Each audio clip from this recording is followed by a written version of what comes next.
ଶନିବାର ଦିନ କରନ୍ତୁ ଏହି 5ଟି କାମ, ଘରେ ହେବ ପ୍ରଚୁର ଟଙ୍କା ବର୍ଷା। ଯେଉଁ ସ୍ତ୍ରୀ ସ୍ୱାମୀର ପାଦକୁ ଚିପେ ସ୍ୱୟଂ ନାରାୟଣ ସେହି ନାରୀର ଦୁର୍ଭାଗ୍ୟ ଦୂର କରି ତାକୁ ସୌଭାଗ୍ୟ ଦେଇଥାନ୍ତି। ଶାସ୍ତ୍ରରେ କୁହାଯାଇଛି ଯେ ଚତୁର୍ମାସରେ ଜଳାଭିଷେକ ଓ ପଞ୍ଚାମୃତ ଅଭିଷେକ କରିବା ଖୁବ୍ ଶୁଭ ଅଟେ।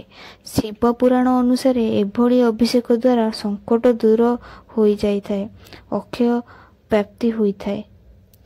ଏହି 4 ମାସରେ ପିତୃପୁରୁଷଙ୍କୁ ପିଣ୍ଡଦାନ କରିବା ଅନେକ ମହତ୍ତ୍ୱ ରହିଛି, ଯାହାଦ୍ୱାରା ଆତ୍ମାକୁ ଶାନ୍ତି ମିଳିଥାଏ, ସମସ୍ତ ଅଟକିଥିବା କାର୍ଯ୍ୟ ସମ୍ପନ୍ନ ହୋଇଥାଏ ଏବଂ ସନ୍ତାନ ସୁଖ ସହିତ ସମ୍ପତ୍ତି ଲାଭ ହୋଇଥାଏ।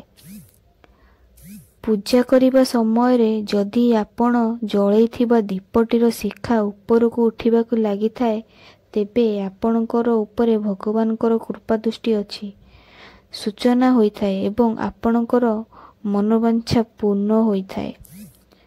ପୂଜା କରୁଥିବା ସମୟରେ ଯଦି କେହି ଆପଣଙ୍କ ପାଇଁ କୌଣସି ଶୁଭ ଖବର କିମ୍ବା ଉପହାର ନେଇ ଆସୁଥାନ୍ତି, ତେବେ ତାହା ମଧ୍ୟ ଏକ ପ୍ରକାର ଶୁଭ ସଂକେତ ଅଟେ।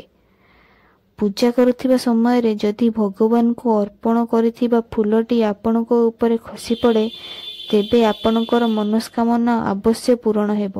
କରୁଥିବା ସମୟରେ ଯଦି ଭଗବାନଙ୍କୁ ଅର୍ପଣ କରିଥିବା ଫୁଲଟି ଆପଣଙ୍କ ଉପରେ ଖସି ପଡ଼େ, ତେବେ ଆପଣଙ୍କର ମନସ୍କାମନା ଅବଶ୍ୟ ପୂରଣ ହେବ। ଥିବା ସମୟରେ ବ୍ରାହ୍ମଣ ବା ଭିକାରୀ ଆପଣଙ୍କ ଘରକୁ ଆସିଲେ ଏହା ମଧ୍ୟ ଏକ ଶୁଭ ସଂକେତ ହୋଇଥାଏ।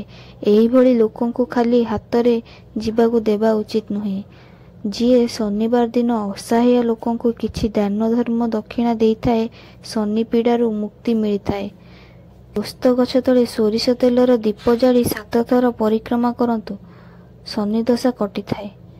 ଯେଉଁ ଘରେ ସକାଳ ସଞ୍ଜ ଧୂପ ଦୀପ ଦେଇ ଘରେ ପୂଜା କରନ୍ତି, ସେହି ଘରେ ମାତା ଲକ୍ଷ୍ମୀଙ୍କର ସର୍ବଦା ବାସ କରନ୍ତି।